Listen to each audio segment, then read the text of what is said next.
Valeu, Maria! Bora falar de esporte nesse feriado, que eu sei que você está em casa e está ligadinho acompanhando o SCC meio-dia, mas agora o SCC Esporte está chegando com tudo para a gente falar da Chapecoense, porque amanhã é dia da Chape em campo. Embalado com a vitória em casa, o Verdão do Oeste está, mirando lá em cima o G4 da tabela de classificação. 2 pontos separam a Chapecoense do G4. Depois de um início complicado na Série B, a equipe do técnico Gilmar Dalpozo vem crescendo na competição. No último jogo, uma vitória em casa. E um dos destaques foi Marcinho, que marcou 2 gols. O Dalpozo ele sabe utilizar bem as peças que ele tem à disposição. E rapidamente a gente conseguiu se adaptar e se encaixar nessa maneira de jogar.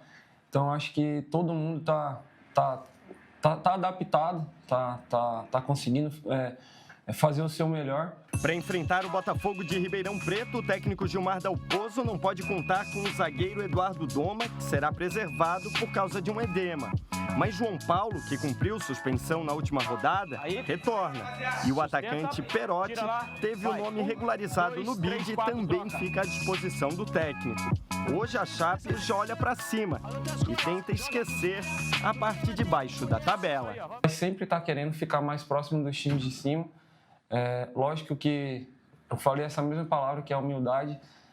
A gente tem que respeitar o Botafogo, porque eu usei isso porque os times de baixo eles começaram a vencer e estão tirando pontos dos times de cima, estão encostando. Então vai ser um jogo extremamente difícil, onde a gente precisa estar 100% concentrado para que a gente possa manter essa sequência, né? A gente precisa disso, é um desafio nosso agora também engatar algumas sequências de vitória para que a gente possa continuar em busca do nosso primeiro objetivo, que são os 45 pontos. É jogo por jogo, ponto por ponto. O Verdão do Oeste é o 8º colocado na Série B com 19 pontos. Botafogo de Ribeirão Preto e Chapecoense jogam amanhã, sexta-feira, às 7h da noite. Chapecoense, bora conferir quando que os outros catarinenses entram em campo pela Série B, todos mirando o G4. Amanhã, 7h da noite, Botafogo e Chapecoense. Depois, fora de casa, também um pouquinho mais tarde. Amanhã, 9h35, tem América e Criciúma. E o único que vai jogar em casa é o Avaí no sábado, às 4h da tarde, contra o Atlético Paranaense, lá no Estádio da Ressacada, aqui no Estádio da Ressacada. Então é a busca, Os catarinenses estão indo bem agora nessa sequência e querem chegar lá no G4. Falta pouquinho e claro que a gente vai ficar aqui na torcida. Mas agora a gente vai falar o seguinte, você que está aí, você gosta do seu time de futebol? Até onde vai a paixão pelo seu time? Ou melhor, até onde tu irias pelo teu time? E ainda mais com um Fusca. Pois é, tem um torcedor gremista que, como diz o próprio hino do Grêmio, com o Grêmio, onde o Grêmio estiver, olha só. Até onde você iria para acompanhar o seu time do coração? Até onde você iria de Fusca para acompanhar o seu time do coração? Esse vivente aí pega a estrada e vai longe com seu modelo de 1971. Calhambeque, bip, bip. Meu coração ficou com calhambeque, bip, dubi, dubi, dubi.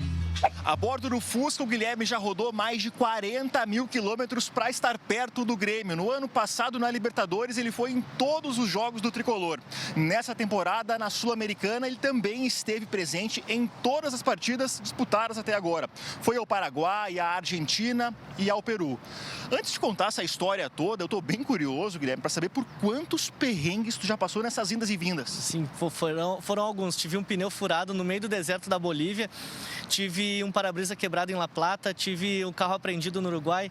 Teve aquela vez que um mecânico colorado te ajudou? Isso, agora o motor fundiu lá na Argentina, fui até o Uruguaiano e o mecânico colorado me ajudou, ficou 2 dias comigo trabalhando em cima do motor para resolver o problema e deu tudo certo. Peraí que agora eu tenho outras perguntas para te fazer, mas vamos no Fusca, pode ser? Bora lá então.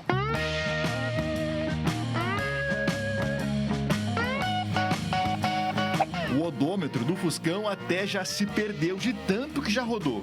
Mas vamos falar de Grêmio. O que esse elenco do Grêmio deveria ter, não tem, mas que o Fusca tem? Olha, o que esse Fusca tem de sobra é coragem, é força para superar desafios, obstáculos. Sempre que dá problema, ele dá um jeito de recuperar ele. E o que falta para esse elenco é isso: força de vontade, garra, coisa que o Fusca tem de sobra. E se um jogador pudesse dar uma banda no Fusca, quem seria? Eu levaria o Walter Kahneman, que ele é a cara do Fusca, né? O Fusca é guerreiro, não se entrega, pode passar por dificuldade, que ele sempre vai dar um jeito de se reerguer e seguir em frente. E tem um jogador do Grêmio que acompanha as postagens do Guilherme. Tive a oportunidade de conversar com o Igor Serrotti lá em Lima, antes do jogo contra o Atlético Grau. Entreguei um adesivo do Até de Fusca para ele. E aí depois, à noite, eu recebi uma foto dele no Instagram com o adesivo colado no computador dele. E ele parabenizando, falando que acompanha já o Até de Fusca há um tempo e parabenizou pela coragem, pelo trabalho e tal. E o torcedor viajante tem um recado para os jogadores. Eu sempre vou pela camiseta do Grêmio, não espero um momento bom. E assim, o que me motiva a seguir o Grêmio é justamente a história do Grêmio, porque sempre nos maus momentos que o Grêmio se fortaleceu graças à torcida. Então, o Grêmio não vive uma fase boa, mas não é esse o motivo que vai me fazer desistir de acompanhar. Pelo contrário, é nesse momento que eu vou acompanhar ainda mais. Guilherme acompanha o Grêmio a todo lado, só que diferente do que diz o hino, ele vai de Fusca.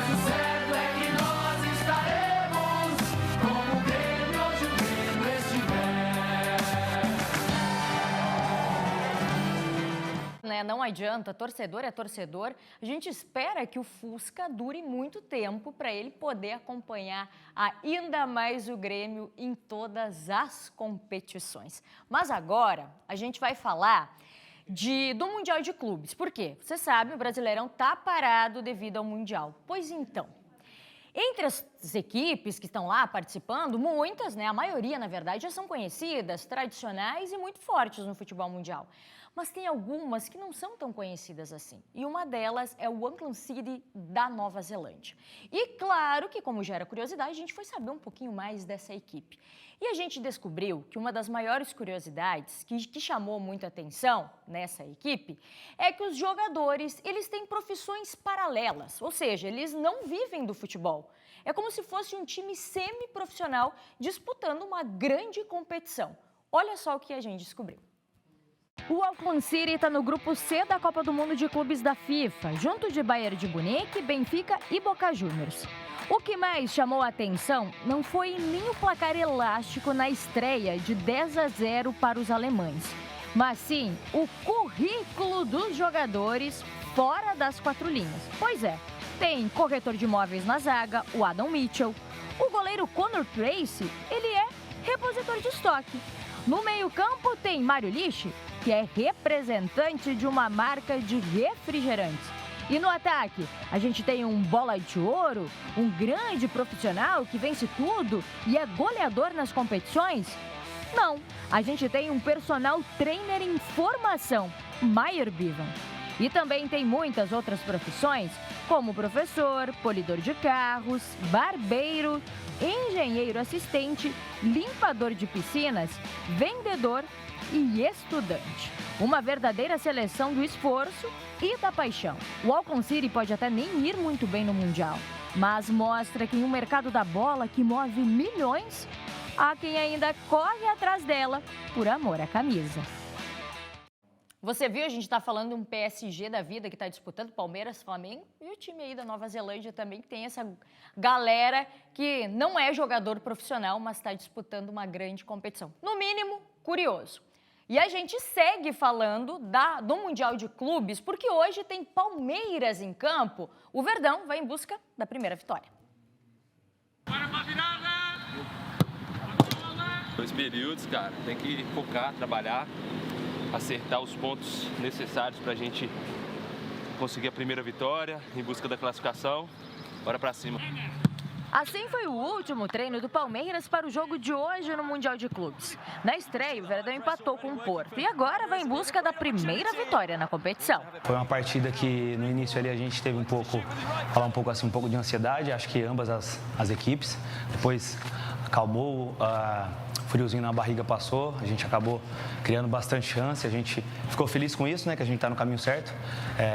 Saímos com um resultado assim um pouco frustrante, porque a gente produziu bastante, mas não finalizamos em gol, mas já passou essa ansiedade, muito feliz, descansamos, agora estamos preparando bem para fazer uma boa partida contra o Al-Ahly.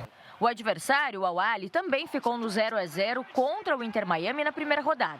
Com todos empatados no Grupo A com 1 ponto, o Verdão depende apenas de si para avançar às oitavas de final da Copa do Mundo de Clubes. Vamos lá, morar, melhorar, crescer. E claro, para relaxar, aquele pagodinho. Os comandados de Abel Ferreira terão que enfrentar um desafio que foge do controle. O calor. Os termômetros devem ultrapassar os 30 graus em Nova Jersey, local onde o Alviverde encara o Al-Ahly. Por outro lado, tem outro calor que pode animar e incentivar dentro de campo. Torcida em peso, minha família está sempre me mandando vídeo das pessoas na cidade torcendo, a torcida sempre nos bares, nos restaurantes. E aqui também não está sendo diferente. Todo dia a gente encontra alguns torcedores ali e sempre que dá a gente vai ali dar um carinho, dar um suporte para eles. Caso Abel Ferreira decida repetir a equipe do primeiro jogo, a escalação deve ter Everton, Diay, Gustavo Gomes e Murilo, Felipe Anderson, Aníbal Moreno, Richard Rios e Piquerez, Estevão, Maurício e Vitor Roque. É a busca do Palmeiras pela primeira vitória no Mundial de Clubes da FIFA.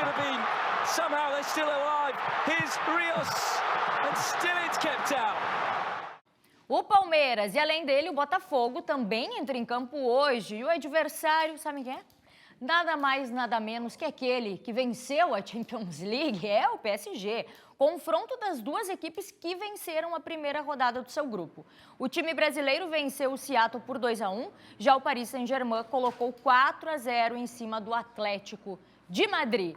O SCC Esporte de hoje vai ficando por aqui. Um ótimo feriado para você, mas claro, Maria Esther e Fernando Machado seguem na sua companhia aqui no SCC Meio Dia. Eu volto amanhã. Tchau!